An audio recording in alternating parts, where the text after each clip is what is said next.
반갑습니다. 예, 안녕하세요. 식사는 하셨습니까? 책에 지금 몇 페이지를 표시했냐면 158페이지를 한번 펴보세요. 지금 이제 우리가 앞 시간까지 지적 파트를 공부를 했었습니다. 이제부터는 이제 등기 파트를 공부를 하러 갑니다. 등기 파트. 우리가 등기는 있잖아요. 거기에 크게 법에서는 우리가 7장으로 나누어져 있는데 1장부터 지금부터 공부를 하도록 합니다. 1장은 과거에는 시험 문제 한두 문제씩 출제를 했었어요. 최근 10여 년 동안에는 문제를 잘 안 내더라고요. 그러면 출발을 어떻게 출발하냐면 이렇게 출발합니다. 보세요. 우리가 하나의 부동산이 있다면 이 부동산을 나타내는 장부는 두 개죠. 장부는 하나가 등기부입니다. 하나가 지적 공부예요. 그럼 지금까지는 우리가 이 지적 공부를 했다. 이제부터는 등기 파트로 가는 겁니다. 그러면 등기부에서 우리들에게 공시하고자 하는 게 뭐냐? 그게 부동산 표시입니다. 권리 관계. 여기에 소유권이 있고 소유권 뭐다? 이외지. 그럼 여기서 지적 공부에서 우리들에게 공시하고자 하는 거는 토지의 표시와 소유자입니다. 이때 지적을 배울 때는 여기다가 토지의 표시이라면 맞아요. 근데 우리가 이제 등기 파트로 가면 토지의 표시라고 하지 말고 부동산 표시라고 하면 돼요. 왜 부동산 표시냐 이러면 등기부는 토지 대장, 임야 대장, 건축물 대장이라는 게 있어요. 건축물. 그러니까 등기 파트에서는 건물도 연구 대상으로 하기 때문에 건축물 대장이 등장을 하는 겁니다. 그건 뭐 중요한 거 아니에요. 의미가 없어요. 됐죠? 그럼 여기에서 지적 공부 이렇게 나왔죠. 그죠? 그럼 지적 공부이라면 대장과 도면과 경계점 자료등록부가 있다. 이래 되어졌지. 그럼 여기서 이제 등기부가 나왔죠. 그죠? 그럼 등기부가 나왔다면은 이렇게 생각하면 되죠. 여기에 하나의 등기부가 있다면 이 등기부를 세 파트로 나눈다면 그러면 제일 위를 갖다가 표제부라고 부르죠. 중간에 갑구입니다. 아래에 을구예요. 그죠? 그러면 여기로 가면은 이렇게 보면은 두 개지, 두 개. 그런데 이쪽으로 보면 세 개죠. 그죠? 세 개. 그럼 여기가 지금 세 개잖아요. 그죠? 여기에 맨 위가 부동산 표시, 표제부. 표제부에 부동산 표시를 공시한다. 중간에 갑구죠. 그죠? 요게 소유권에 관한 사항, 아래에 을구죠. 소유권 뭐다? 이외. 그러면 지적을 배울 때는 무조건 대장과 도면과 경계점 자배등록부 이래 말을 하고 우리 등기 시간에는 무조건 표제부, 갑구, 을구 이렇게 하면서 접근을 하면 되는 겁니다. 그러면 이 등기부에서는 부동산 표시와 권리관계를 공시를 하는데 주로 출제인이 시험 문제를 내는 거는 권리관계를 갖고 시험 문제를 냅니다. 왜? 등기 파트에서 공시하는 게 이게 주로 공시하는 게 아니에요. 이거는 지적에서 주로 공시를 하는 겁니다. 그래서 권리관계를 주로 출제인이 시험 문제를 내는 겁니다. 그러면 이제 안으로 들어가 볼게요. 그러면 하나만 해놓고 자 우리가 봅시다. 그러면 등기가 뭐냐 이렇게 되게 등기가 뭐냐를 할 때 자 처음입니다.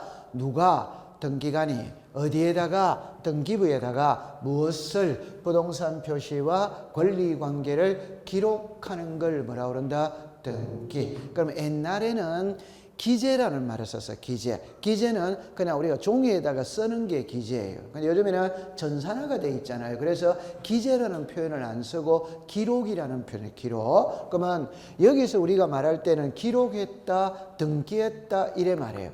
여기서 말할 때는 등록했다 이렇게 쓰는 겁니다.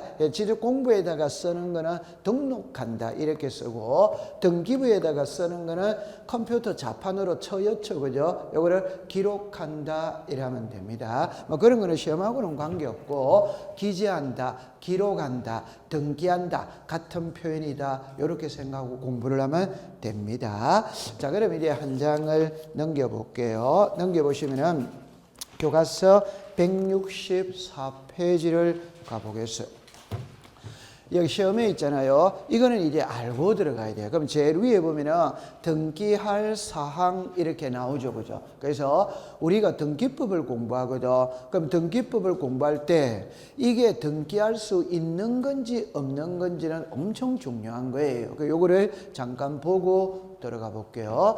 여기는 일단 자 보세요. 여기에 등기할 사항입니다. 그죠? 그럼 일단 두 가지 각도로서 공부를 합니다. 하나는 자 보세요. 자 하나는 자 보세요. 법의 규정이 어떻냐 이 말. 그러니까 여기 이제 등기 대상 이렇게 해서 풀을 봅니다. 그럼 법 이래 나누면은 여기에서 등기할 사항 이렇게 했을 때 요 두 개를 꼭 알고 들어가야 돼요. 그럼 처음에 이야기할 때 법을 먼저 공부를 합니다. 법을. 그러니까 여기에서 민법이 있고 등기법이 있어요. 그럼 여기에서 대상에는 있잖아요. 이렇게 보는 거예요. 물건이 있고 권리가 있다. 이래는. 그러면 우리가 지금 부동산 등기법을 배우고 있는데 이 부동산 등기법의 모법이 뭐냐? 그거는 민법입니다. 민법. 그러면 등기법 공부를 할 때는 모법인 민법을 가져와서 공부를 해요. 가져오는데 그 민법의 수백 개 조문 중에 가지고 오는 거는 두 개밖에 안 가져옵니다. 두 개. 그게 186조와 187조예요. 되죠?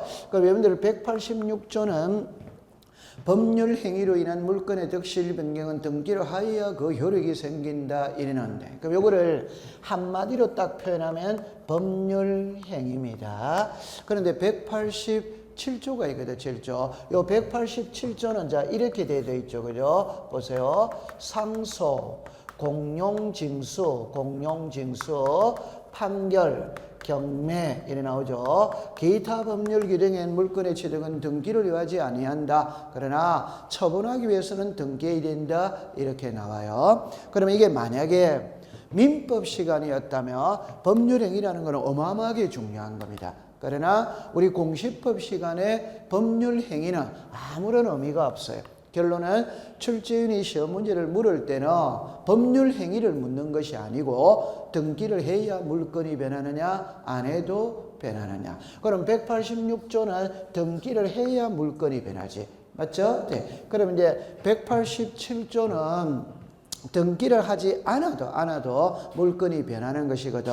그러면 이게 원칙입니다. 이게 예외입니다. 그럼 항상 시험은 원칙은 시험하고 아무런 관계가 없어요. 그냥 당연히 등기해야 물건이 변하는 거지. 그럼 그걸 시험에 내는 게 아니다 이 말. 그러면 예외가 있다면 예외. 그럼 여기서 만약에 출제인이 시험 문제를 낼 때 보세요. 상속은 시험 문제 안 내겠죠. 내더라 하더라도 상속은 피상속인이 사망만 딱 하면 등기 없어도 소유권이 변한다는 걸 알고 있다. 그럼 두 번째는 공용징수거든. 이 공용징수의 가장 대표적인 거는 수용입니다. 그죠? 그럼 수용도 역시 수용의 개시일만 되면 등기 없어도 물건이 변하는 거예요. 그럼 여기서 판결이 나오죠. 이 판결이 형성 판결이죠. 그러면 형성 판결의 가장 대표적인 예가 뭐냐? 예가 그게 공유물 분할 판결이다 이 말. 여기서 공유물 분할 판결만 딱 생각하면 됩니다. 그러면 경매는 우리가 낙찰된 것만 완납을 하면 등기 안 해도 소유권을 취득하거든. 근데 경매는 등기법하고는 관계가 없어요. 왜? 경매는 민사집행법의 적용을 받습니다. 우리 등기법의 적용을 받지 않아요. 그냥 뭐냐? 요것만 알면 되죠. 아, 경매도 역시 낙찰된 것만 완납을 하면 소유권은 변한다, 안 변한다? 변한다. 그럼 여기서 이제 기타가 나왔거든. 기타는 공부할 필요가 없는데 두 개만 해두면 되는 거라. 여러분들이 알고 있는 거 전세권이 소멸하는 시점은 기간이 만료되었을 때냐 말소 등기냐 기간이 만료. 저당권이 소멸하는 시점은 채무 변제냐 말소 등기냐면 채무 뭐다 변제. 이거는 시험하고 관계가 직접적으로 없어요. 그럼 제가 하고 싶은 말은 상속은 해결이 돼 있거든. 그러면 요 두 개만 공부하면 된다. 그럼 제가 지금부터 하고 싶은 말은 공시법 시간에 수용이라는 말이 아주 자주 나와요. 그럼 출제인이 물을 때는 수용이 무엇이냐라는 시험 문제는 없습니다. 등기해야 물건이 변하느냐 안 해도 변하느냐만 시험에 내는 거예요. 그러면 지문에 수용자가 딱 뜨면 과정은 볼 필요 없습니다. 끝글자는 전부 다 등기할 수마다 있다. 이렇게 되면 되는 겁니다. 왜? 수용의 개시일에 이미 소유권은 취득했기 때문에. 이미 소유자죠, 소유자. 그 다음에 요거는 있잖아요. 출제인이 시험 문제 낼 때 공유물 분할 판결이 무엇이냐 이런 시험 문제는 없어요. 공유물 분할 판결서를 가지고 등기할 수 있냐냐 이 말이에요. 그러면 이거는 형성 판결이니까 판결 그 자체만으로 이미 소유권 취득했거든. 그럼 끝글자는 전부 다 오로 끝나는 거예요. 그러면 하나만 예시를 들어봅시다. 자입니다. 공유물 분할 판결서를 가지고 패소한 자도 등기할 수 있다. 어드와이다. 제가 좀 전에 그랬잖아요. 공유물 분할 판결이 뜨면 과정은 볼 필요가 없다고 그랬죠. 이미 소유권 취득했다 했다. 그럼 끝글자는 전부 다 할 수마다 있다. 다른 각도로서 할게요. 소송에서는 성소한 자는 등기를 할 수 있어. 패소한 자는 할 수 없어. 그러나 공유물 분할 판결에서는 된다 이 말입니다. 오케이? 그러면 다른 거 보세요. 이렇게 해봅시다. 갑하고 을하고 공동 소유하거든. 그럼 갑이 분할해달라고 소송을 걸었다고 가정을 해봅시다. 그러면 소송을 건 쪽이 원고예요. 당한 쪽이 피고예요. 그러면 판사가 분할해라고 판결을 내렸죠. 그럼 이 사람이 성소를 했어요. 이 사람이 패소를 했어요. 맞죠? 네. 그런데 판사가 보세요.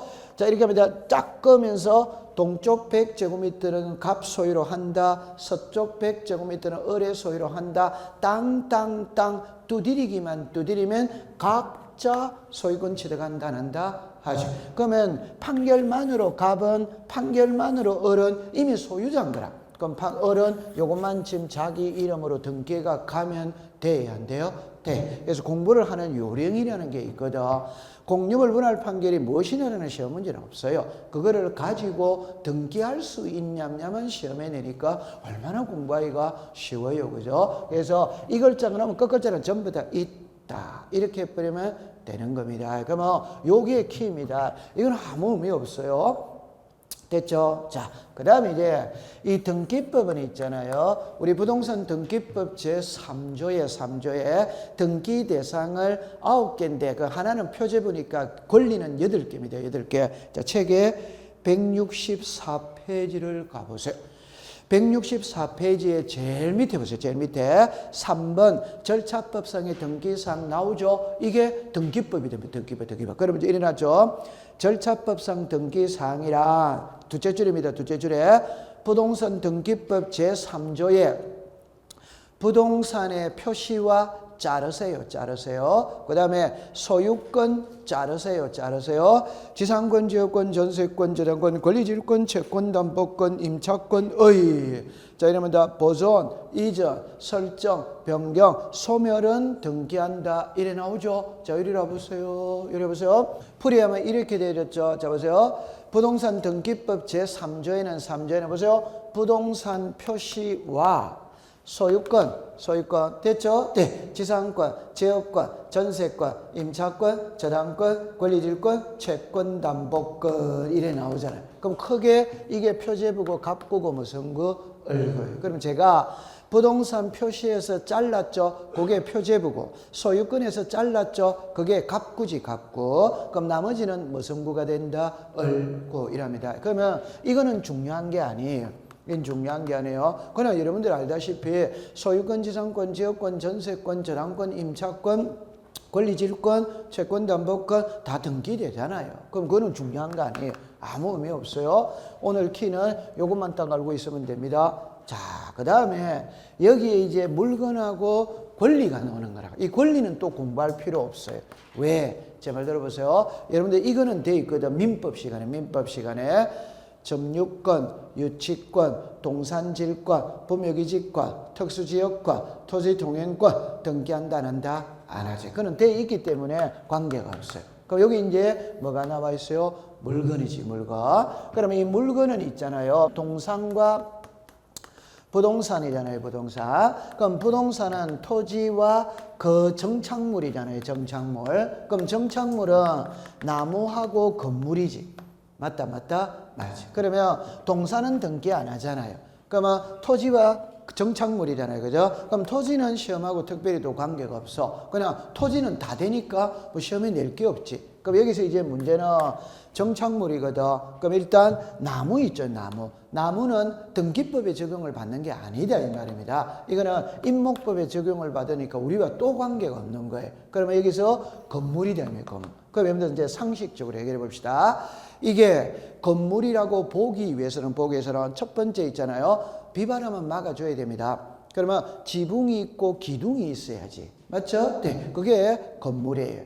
두 번째는 건물은 어느 정도 영속성이 있어야 됩니다. 그러면 예를 들어서 조용필 빅쇼를 한다, 무대를 꾸미죠. 그런 걸 우리가 가설건축물이라고 그러죠. 그죠? 그러면 조용필 쇼 끝나면 해체해버리잖아요. 그런 거는 영속성이 있다, 없다? 없지.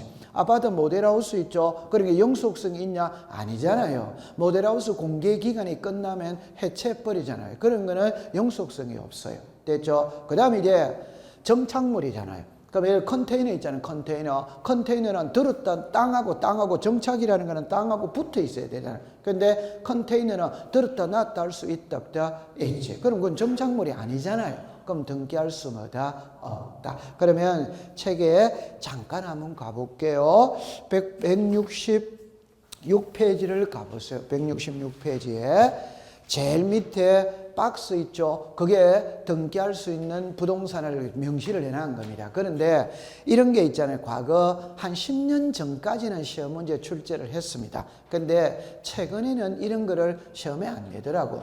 우리가 여러분들 제가 이런 표현을 간혹 쓰죠. 우리나라에는 4대 고시가 있거든. 4대 고시가 사법고시, 행정고시, 외무고시, 공인중개사, 고시. 이 공인중개사가 고시예요, 고시. 고시 시험에 비닐하우스가 등기할 수 있냐, 가설건축물이 등기할 수 있냐, 컨테이너가 등기할 수 있냐, 이거는 레벨이 너무 안 맞아. 그래서 요즘에 이런 거를 시험에 안 내더라고요. 내더라도 크게 걱정할 필요 없어요. 그러니까 신경 안 써도 돼요. 자, 그럼 이제 하나만 알고 가면 돼요. 그래서 여러분들 거기서 166페이지에 자, 제일 위에 보세요. 제일 위에 동그라미 4번에 표 있죠. 표. 그거는 알고 들어가야 돼요. 그거는 엄청 중요한 거예요. 그거는 알고 들어가요. 그러면 자, 옆에 보니까 구분을 먼저 보세요. 부동산의 일부와 권리의 일부의 낱말 뜻을 먼저 알아야 됩니다. 부동산 일부 있죠. 옆에다가 방 한 칸이라고 썼어요. 제가 항상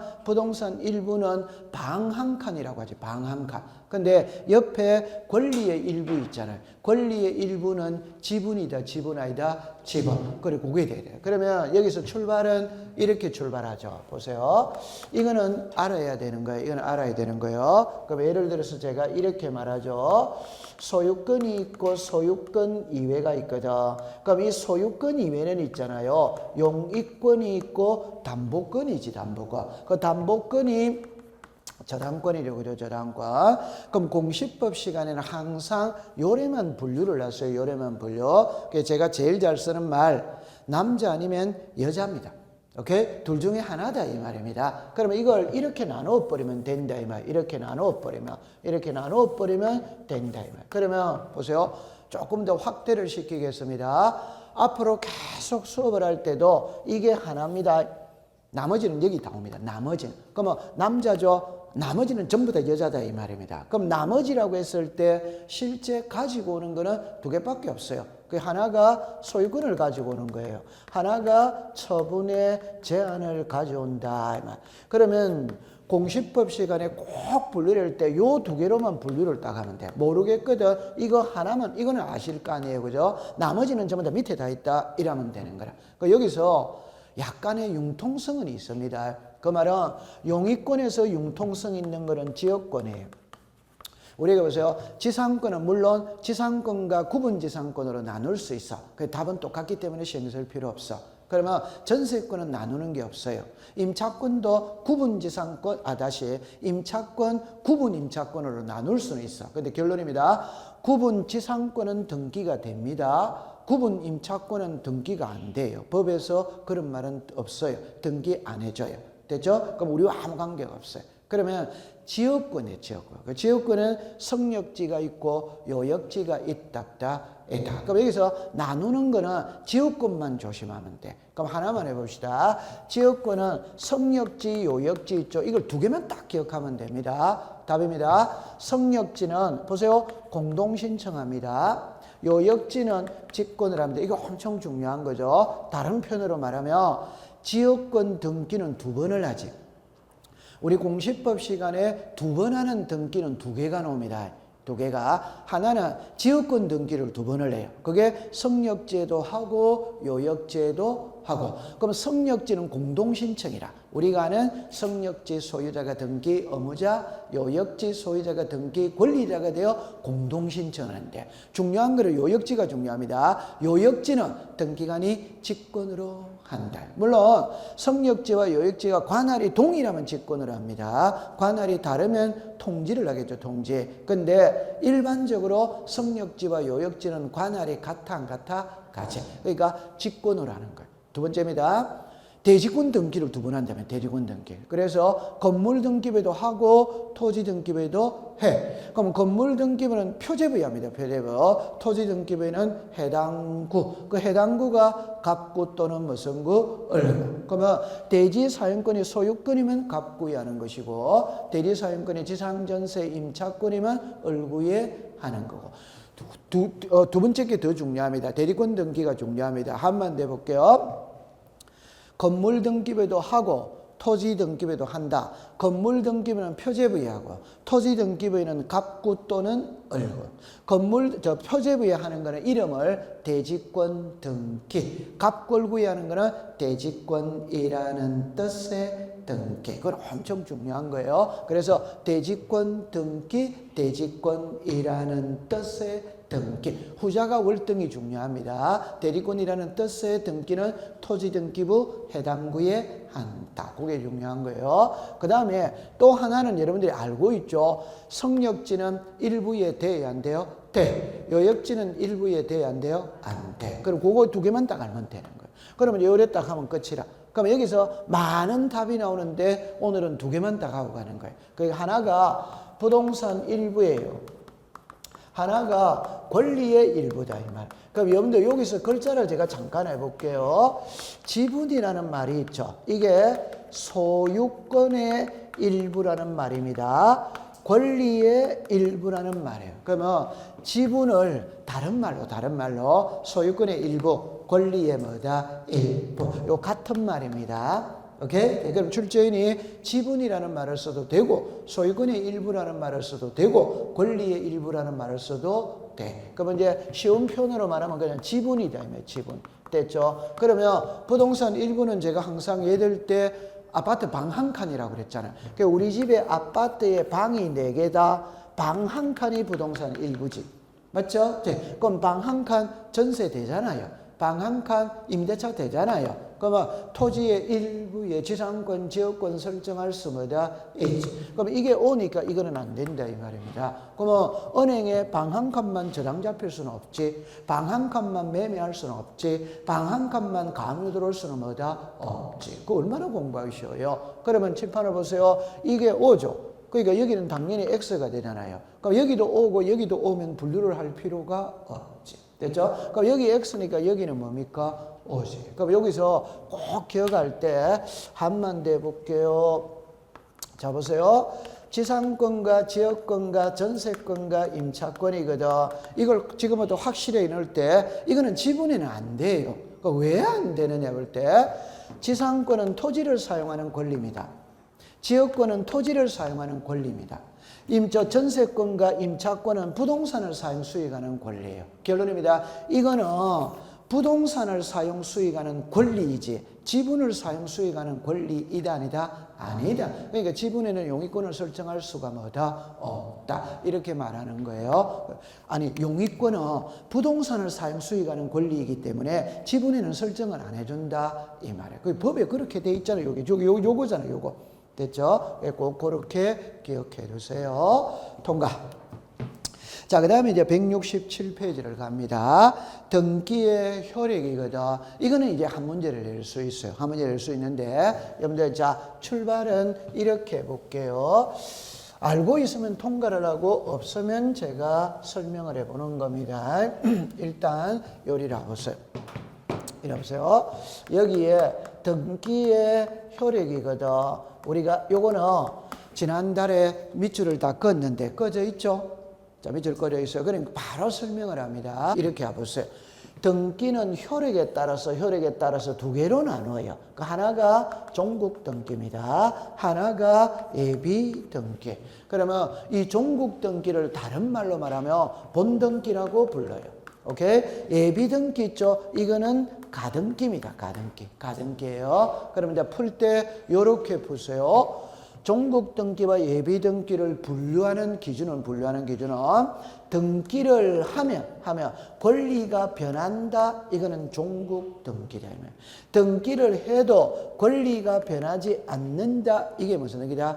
예비 등기다. 그러면 가등기는 저 보세요. 가등기를 했다고 해서 소유권이 변한다 안 변한다? 안 변해. 그러니까 가등기는 권리가 변하지 않아요. 요게 예비 등기다 이 말입니다. 그러면 이 종국 등기의 효력은 법에서 있잖아요. 7개, 학자들입니다. 학자들이 7개를 나눠서 7개. 그런데 법의 명문 규정을 갖고 있는 것은 2개밖에 없어. 2개밖에. 자, 그럼 이제 처음 해볼게요.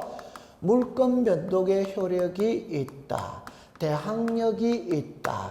점유적 효력이 있다. 순위 확정의 효력이 있다. 후등기 저지력이 있다. 추정력이 있다. 이런. 그 다음에 우리나라에는 공신력 있죠. 공신력은 있다 없다? 없다. 그럼 이거는 이제 여러분들 알고 있으니까 통과를 시키고, 요거는 있잖아요. 요거는 이제 알고 가야 되는 거라. 그럼 알면은 통과고 모르면 설명을 합니다.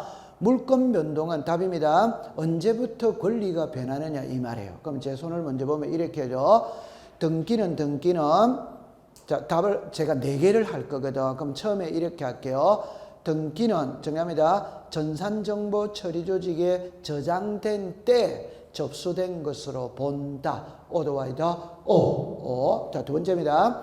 등기는 등기관이 등기를 마친 경우에는 접수한 때부터 효력이 발생한다. 오더와이더 오. 요 말을 조심하세요. 자, 글자를 잠깐 보세요. 등기는 접수한 때부터 효력이 발생한다는 말과 등기는 이래놓습니다. 등기는 등기관이 등기를 마친 경우 접수한 때부터 효력이 발생한다. 글자가 같아 다릅니다. 그러니까 요 글자가 들어가야 돼요. 등기를 뭐한 경우? 마친 경우. 그러면 잠깐 예를 들어 볼게요. 접수가 있고 등기부에 기록을 했어요. 접수는 10시에 했어요. 이게 이겁니다. 오케이? 근데 아직 기록은 안 했다 이 말입니다. 그럼 소유자가 변한 거 이다 아니다? 아니지. 아직 소유자가 안 변했지. 맞죠? 네. 그러면 등기는 10시에 했어요. 접수는 10시에 했어요. 그런데 등기부의 기록은 17시에 했다 이 말입니다. 오케이? 네. 그러면 17시에 기록을 하면 소급해서 10시부터 물건이 변한 걸로 뭐다? 본다 이 말입니다. 그럼 이거를 문자로 해볼게요. 등기는 접수한 때부터 효력이 발생한다면 오덱스다 X. 등기관이 등기를 마친 경우에는 접수한 때부터 효력이 발생한다면 뭐다? O. 요 말만 조심하면 돼요. 됐죠? 그럼 이걸 응용을 하면 이렇게 합니다. 보세요. 제 말 들어보세요. 등기는 전산정보 처리 조직에 저장된 때 접수된 것으로 본다. 오더와이더 오.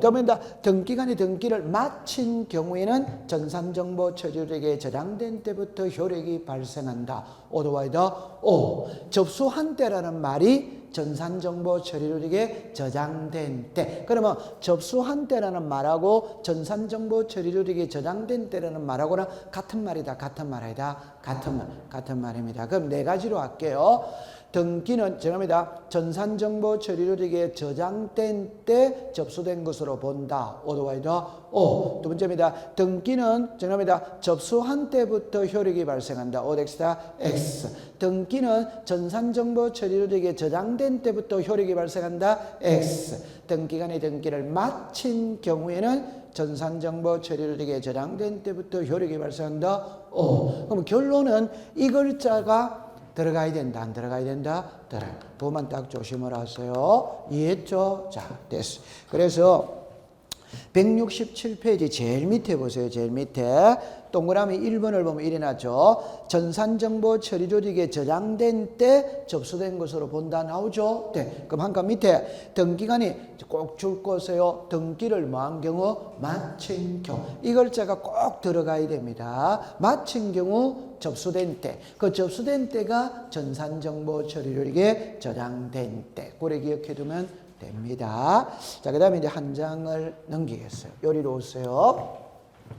여기에서는 있잖아요. 자, 요렇게 공부를 해봅니다. 요게 이제 있잖아요. 순위 확정회로이다. 이게 이제 법에 있는 거예요. 법에 있는데, 여기서 몇 가지를 이야기해보면, 알면은 통과하고 모르면 설명을 하겠습니다. 168페이지 제일 밑에 표를 보세요. 표를 보세요. 자, 정답입니다. 주등기입니다. 주등기. 같은 구조 옆에 무슨 번호? 순위번호. 한 칸 밑에 다른 구조 그거는 무슨 번호? 접수번호. 오더와이더 오. 이거는 이해했다 안 했다? 잠깐만 요리로 와보세요. 요리로 잠깐 와보세요. 이 풀 때 이렇게 풀죠. 같은 구라는 게 있잖아요. 그럼 같은 구라는 말은 이거죠. 갑구, 갑구. 요게 구가 같잖아요. 맞죠? 네. 그럼 여기 봅시다. 얼구, 얼구 이래 놓죠. 이렇게 보잖아요. 구가 같잖아요. 이거 같은 구지. 맞죠? 네. 그럼 이래 보면 갑구 무슨 구? 얼구. 구가 같아 다르다? 다르지. 그러면 구가 같았을 때는 순위번호를 갖고 따진다 이 말이고, 구가 달랐을 때는 접수 번호를 갖고 따진다 이 말이에요. 자, 그럼 설명을 해볼게요. 일단 여러분들이 받아들일 때 이렇게 받아들이세요. 우리나라 등기부는 있잖아요. 보세요. 표제부, 갑구, 얼구입니다. 이때 표제부는 토지등기부의 표제부, 건물등기부의 표제부, 집합건물등기부의 표제부, 표제부는 양식이 다 달라요. 그러나 갑구와 얼구는 양식이 같아 안 같아? 같아. 제가 항상 양식이 같아라는 것은 여러분들 호주머니에 주민등록증이 있잖아요. 그럼 대한민국 국민이 가지고 있는 주민등록증의 구성 양식은 동일한 거지. 면허증의 양식 동일하지. 여권의 양식 동일하지. 주민등록 등본의 양식이 동일하지. 동일. 맞죠? 자, 그럼 요거를 간단하게 예를 한번 들어봅시다. 일단 칠판을 보세요. 자, 요렇게 되었거든. 요렇게 되었어요. 이게 갑구입니다. 소유권입니다. 글자를 보세요. 여기에 순위번호입니다. 등기, 목적이에요. 그럼 여기에 접수예요, 접수. 여기에 등기 원인입니다. 여기에 권리자 뭡니까? 기타. 그럼 하나를 더 그려볼게요. 자, 이렇게 되었어요. 여기에 얼구다이면 이게 소유권 이외죠. 여기에 순위 번호가 있어요. 등기 목적이 있어요. 여기에 접수가 있어요. 등기 원인이 있어요. 여기에 권리자 기타 있어요. 그럼 제가 번호를 이야기해 봅니다. 번호를 칠판을 봅니다. 고유번호가 있어요. 표시번호가 있어요. 순위번호가 있어요. 접수번호가 있어요. 그러니까 등기부에는 번호가 4개가 나와요. 4개가. 내어놓을 때 고유번호는 시험하고 아무 관계 없습니다. 고유번호는 등기부 있죠. 등기부 제일 여기다가 있잖아요. 고유번호를 쓰게 돼 있어요. 이건 아무 시험하고 관계 없습니다. 두 번째는 표시번호죠. 그럼 요거는 이제 답을 이야기할 때 제가 이래하죠. 우리나라 등기부는 표제부가 있지. 맞죠? 네. 그러면 표제부가 있다면 1 이래 놓습니다. 2 이래 놓습니다. 3. 그럼 요 번호 있죠? 요게 표시번호다. 이 말. 그러면 표제부의 1, 2, 3, 4는 무슨 번호다? 표시번호인데. 그러면 갑골구 있겠지. 그럼 여기다가 1 이렇게 쓰겠죠. 자, 이렇게 쓰겠죠. 2 이렇게 쓰겠죠. 요 번호가 갑구 얼구에서 요 번호는 무슨 번호다? 손해번호. 표시번호라는 말은 표제부에서 쓰는 말이고 갑골구에서는 순위번호라는 말을 쓴다. 여기까지 이해됐어요? 그러면 이제 하나만 해봅시다. 소유권 뭐다? 보소. 그 여기서 2015년 7월 3일입니다. 제 100호 일어났지. 그 요게 있죠. 요게 무슨 번호다? 접수번호다. 그러면 요거는 접수 일자인 접수번호. 됐다 안 됐다? 됐다. 자, 그럼 이제 만약에 보세요. 이 부동산의 소유자가 갑입니다. 소유자가 갑입니다. 갑이 이 집이 시가 10억이라고 칩시다. 을에게 전세 줄 수 있다 없다? 있지. 전세는 갑 구애한다, 을 구애한다? 을 구애하지. 그러면 1. 전세권 설정 등기 되죠. 다른 거는 다 생략할게요. 여기에 2015년 7월 3일입니다. 그래가 제 100호 일어났어요. 그 누구한테 전세 줬다? 그러면 이 전세금이 3억이라고 칩시다. 두 번째, 전세 준 집 은행에 저당권 설정할 수 있다 없다? 있지. 그럼 저당권은 을구로 가야 되잖아요. 맞죠? 네. 그러면 여기에 무슨 거? 을구. 그럼 이번에 무슨 권이 들어왔다? 저당. 그럼 여기서 2017년 9월 5일 제 200호 이렇게 나왔어요. 됐죠? 자, 그럼 여기에 2억이다 이 말이에요. 그 다음에 이 집이 시가 10억이잖아요. 그러면 병에게 또 저당권 설정할 수 있다 없다? 있지. 그럼 이게 3번에 무슨 권이 왔어요? 저당권. 그럼 이거는 뭐 생략했습니다. 2억이다 이 말. 그럼 여기 금액이 몇 억입니까? 3억. 몇 억입니까? 2억. 몇 억입니까? 2억. 그럼 합치면 7억이지.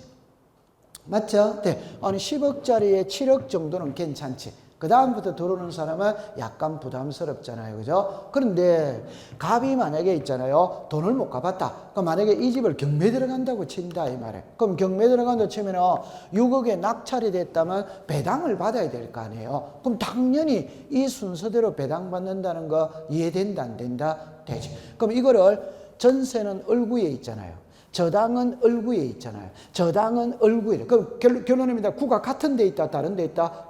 같은 데는 요거를 갖고 따진다. 이게 순위번호잖아요. 그거 얼마나 공부하기 쉬워요. 이 순서대로 배당을 받잖아요. 맞다, 맞지. 됐죠? 그럼 이제 두 번째를 이야기합니다. 자, 이렇게 해봅시다. 소유권 이전입니다. 이렇게 요걸 써볼게요. 2017년, 2019년이라고 해봅시다. 3월 2일입니다. 3월 2일 제 100호가 만약에 들어왔다고 계산하기 쉽게 100호라고 해봅시다. 자, 이쪽으로 오세요. 19년이네요. 그죠? 19년입니다. 3월 2일입니다. 3월 2일 제 110호라고 가정을 해봐요. 자, 그럼 여기서 이제 글자를 보세요. 여기서 날짜를 보세요. 날짜를. 3월 2일 날 소유권 이전이 들어왔어요.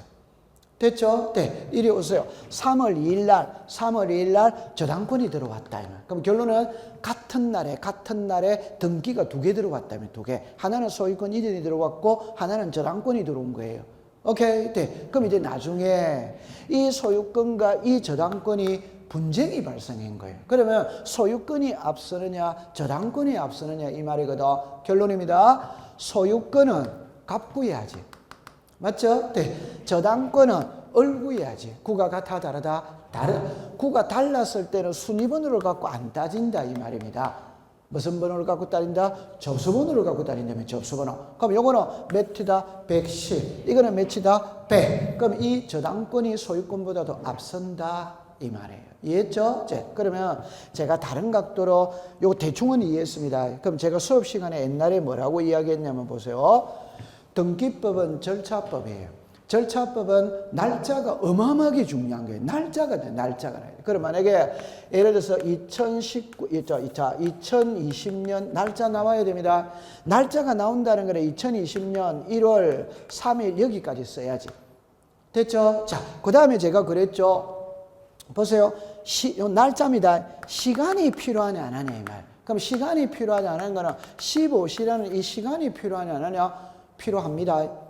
오케이. 그럼 제가 수업 시간에 일어났죠. 같은 날에 쌍둥이가 태어났어. 오케이? 네. 그럼 쌍둥이에 태어났는데 한 애는 15시에 태어났고 한 애는 15시 5분에 태어나서 5분의 간격이 있잖아요. 형님 동생 따져야 돼, 안 따져야? 따져. 5분 차이에 의해서 형님이 되고 동생이 된다 이 말이에요. 됐다 안 됐다? 되지. 그러면 보세요. 15시죠. 그럼 30분이 필요하냐 안 하냐 이 말이에요. 이는 시간이지. 이는 분이지. 이거 필요합니다. 좀 전에 그랬죠. 30분에 태어난 애와 35분에 태어난 애는 형님 동생 같아 다르다? 다른. 그러면 30분에 30초가 필요하냐 안 하냐 이 말입니다. 초가 필요합니다. 그럼 제 말 들어보세요. 은행의 순번 대기표를 보세요. 순번 대기표 15시 30분 30초에 들어온 사람하고 35초에 들어온 사람하고 순번 대기표 번호가 벌써 같아 다르다? 다르지. 초까지 따지는 거예요. 그러면 보세요. 30분에 들어온 사람, 다시 30초에 들어온 사람하고 35초에 들어온 사람하고 순번 대기표가 벌써 한 개가 차이 난다 이 말입니다. 그 순번 대기표가 접수번호입니다. 접수번호. 맞다 맞다? 맞지. 여러분 순번 대기표 뽑잖아요. 그게 접수번호지 접수번호. 오케이? 네. 그럼 결론은 같은 날에 이렇게 출발해야 돼요. 같은 날에 등기가 여러 개 들어왔을 때 날짜는 같아 안 같아? 같아. 그럼 시간도 같을 수 있다 없다? 있다. 분도 같을 수 있다 없다? 있다. 초까지 가는 거예요. 저게 30초에 들어왔냐 35초에 들어왔냐 이 어마어마하게 차이 나는 거예요. 오케이. 네. 그러면 이제 결론입니다. 구가 같았을 때는 순위번호를 갖고 따지고 구가 달랐을 때는 순위번호를 갖고 따진다. 접수번호를 갖고 따진다. 접수. 그럼 여기서 어마어마한 글자가 나옵니다. 칠판을 보세요. 출발은 이렇게 합니다. 우리나라 등기부는 표제부 갑구 얼구지. 맞죠? 네. 그런데 접수번호는 갑구와 얼구의 분쟁이 발생했을 때 접수번호로 따진다. 오더와이더 오. 그럼 표제부와는 관계 있다 없다? 표제부와는 관계가 없지. 갑구 얼구에서 따진다 이 말이야. 그러니까 표제부에서는 접수 일자까지만 쓰고 접수번호는 기록할 필요가 없어. 그래서 표제부에는 접수번호를 기재하지 않아요. 날짜까지만 쓴다 이 말. 그래서 제가 수업 시간에 표제부에 허용되지 않는 5개가 있다고 그랬거든. 표제부에는 접수 번호가 없어요. 그럼 접수 일자는 있다 없다? 있지. 접수 번호가 없다는 겁니다. 접수 일자고 칠판을 봅니다. 요거는 접수 일자지. 이는 접수 번호지. 그것도 틀리는 거예요. 오케이? 네. 그래서 표제부에는 접수 일자까지는 써요, 안 써요? 써. 접수 번호는 없어요. 자, 그럼 확인하고 갈게요. 자, 교과서 몇 페이지를 펴시느냐 이럴 때 여러분들 190페이지를 펴세요. 190페이지에 제일 위에 보면 있잖아요. 그게 토지등기부 표제부입니다. 표제부에 접수를 보세요. 접수. 2019년 5월 3일 나오죠? 그게 접수 일자잖아요. 근데 접수번호는 있다 없다? 없지. 그 밑에 보세요. 밑에 그거는 건물등기부 표제부입니다. 표제부 접수 2019년 5월 3일이잖아요. 접수 일자잖아요. 접수번호는 있다 없다? 없지. 그 밑에 이제 갑구를 보세요.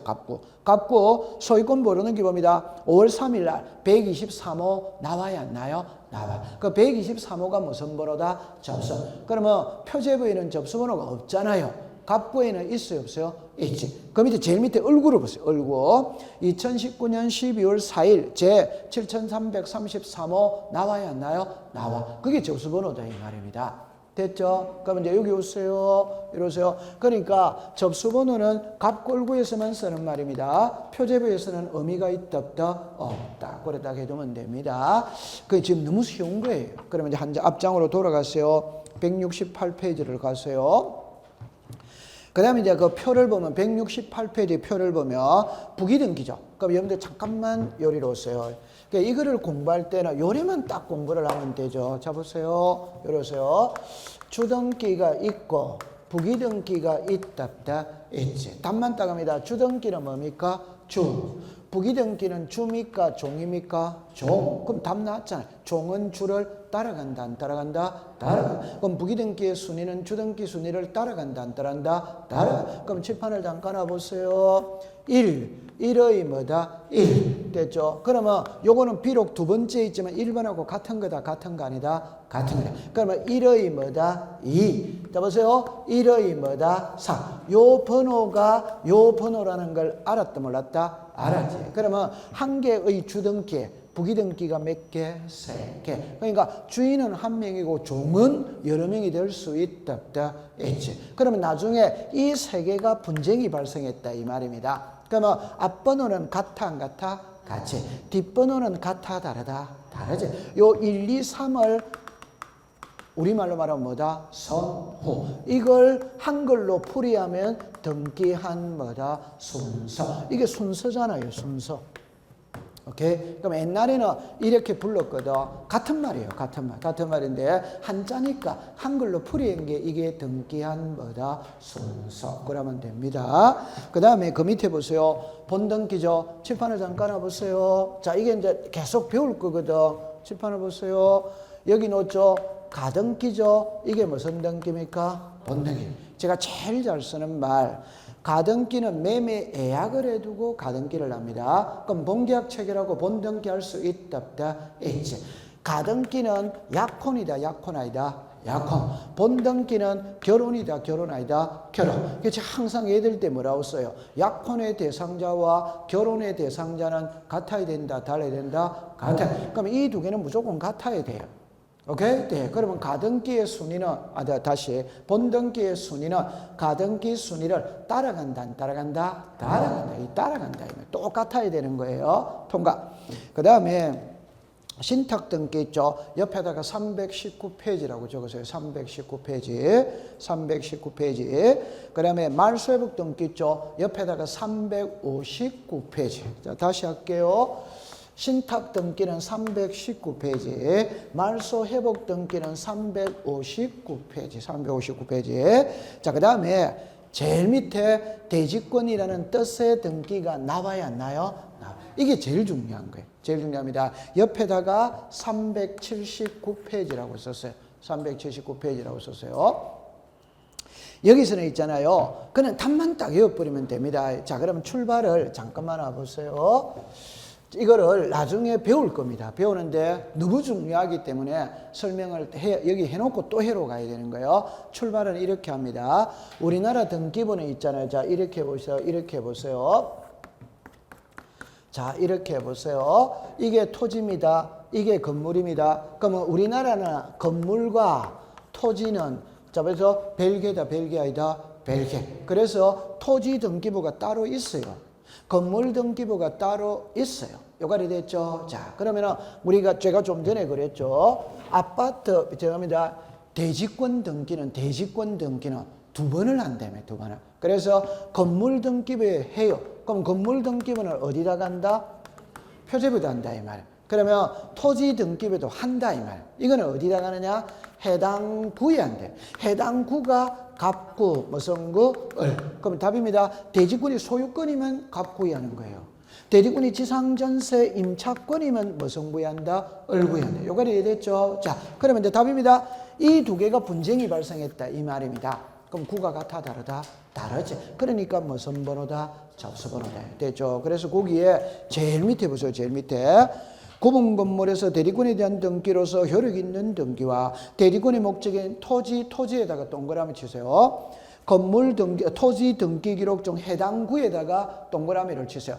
그 해당 구에다가 동그라미를 치고, 자, 필기를 요렇게 하세요. 요렇게 하세요. 자, 시작. 갑구, 시작. 을구. 요렇게 해서 갑구, 무슨 구? 을구. 그리고 여기다가 소유권, 지상전세, 임차권. 이래 됩니다. 그러면 해당 구라는 건 대리권이 소유권이면 갑구에 써야 되고, 대리권이 지상전세 임차권이면 을구에 해라, 이 말이에요. 됐죠? 그럼 이제 옆에 이제 쓰세요. 무슨 번호입니까? 접수번호. 그럼 시험에 접수번호를 순위번호로 고치는 게 시험 문제입니다. 오케이? 네. 접수번호라고 쓰면 O, 순위번호라고 쓰면 뭐다? X. 이렇게 딱. 그럼 이런 거를 그냥 나중에 집합건물을 배울 때 다시 설명을 하겠지만 이런 거를 그냥 암기해버리세요. 아, 대지권 놓으면 접수번호를 하더라. 이래 버리면 됩니다. 대지권 놓으면 접수번호를 하더라. 이래 버리면 되는 거예요. 오케이? 네, 그렇게 하세요. 자, 그 다음에 여러분들 이제 요리로 오세요. 그럼 이제 여기까지 됐죠? 요거는 이제 여러분들 간단한 거거든. 시험에 안 나와요. 안 나오는데 보기 속에 하나는 등장은 할 수 있는데 나올 확률은 5%입니다. 5%. 그러면 낱말 뜻만 알면 됩니다. 칠판을 잠깐 와보세요. 양립이라는 말이 있죠. 그럼 이중이라는 말이 있죠. 그죠? 이중이 양립이지. 가장 쉽게 표현해 볼게요. 정리합니다. 아버지가 어머니가 돌아가셨어요. 돌아가셨는데 사망 신고는 안 했다 이 말입니다. 아직 사망 신고는 안 했어. 그러니까 호적상에는 어머니가 살아계신 걸로 돼 있는 거예요. 그럼 이 상태에서 아버지가 세장가 갈 수 있다 없다? 있지. 그럼 세장가를 갔다면 새어머니를 호적에 올린다 이 말입니다. 그럼 앞에 어머니 사망 신고하고 올려야 된다? 안 하고 올려야 된다? 하고 올려야지. 안 하고 올릴 수는 뭐다? 없다. 그게 후등기 저지르기. 그럼 칠판을 잠깐 와보세요. 1번에 전세가 있거든. 전세 기간 끝났어. 끝났다면 다른 사람한테 또 전세를 주려고 한다. 주려고 하면 2번에서 1번을 말소시키고 3번에 새 전세를 주면 문제될 거 있다 없다? 없지. 그런데 1번의 전세 기간이 끝났다 이 말입니다. 끝났는데 말소는 안 했다 이 말입니다. 그럼 이 상태에서 이렇게 전세가 또 들어올 수 있냐 없냐 이 말입니다. 들어올 수 있다 없다? 없다. 들어올 수 없다 이 말입니다. 이게 말소해야 들어오지. 말소하고 들어. 뭐 이거 말소하고 들어와야지. 맞다. 그럼 1에 들어올 수는 뭐다? 없다. 그래서 1번을 선등기고 2번을 무슨 등기고? 후등기. 할 수 없다니까 이게 후등기 저지르기 때문에 후등기 저지르. 그럼 시험에 낼 때는 칠판을 잠깐 보세요. 문자로 내거든. 어떻게 내냐면다. 전세 기간이 만료되어 전세권이 소멸하였다 하더라도 말소 등기를 하지 않은 상태에서 제3자에 대한 전세권 설정 등기는 수리할 수 있다 없다? 시작. 없다. 그게 후등기 뭐다? 저지르기 되면 되죠. 그러면 책의 169페이지를 가세요. 가면은 후등기 저지르기 갈로 열고 2번의 내용에 동그라미 2번을 보세요. 동그라미 2번에 전세권 줄 것에 존속기간이 만료되는 게 그 등기를 줄 것입니다. 말소하지 않는 한 다시 제3자를 위한 밑줄 것입니다. 전세권 설정된 기신을 수리할 수 동그라미 칩니다. 없다. 그럼 결론은 답은 끝이 답입니다. 있다 이러면 X, 없다 이러면 O. 이래 문제를 내는 거예요. 그러니까 보기 지문에 하나만 들어갈 수 있습니다. 신경 안 써도 됩니다. 됐죠? 자, 그 다음에 이제 권리 추정력입니다. 요거는 조금 쉬었다가 공부를 하도록 하죠.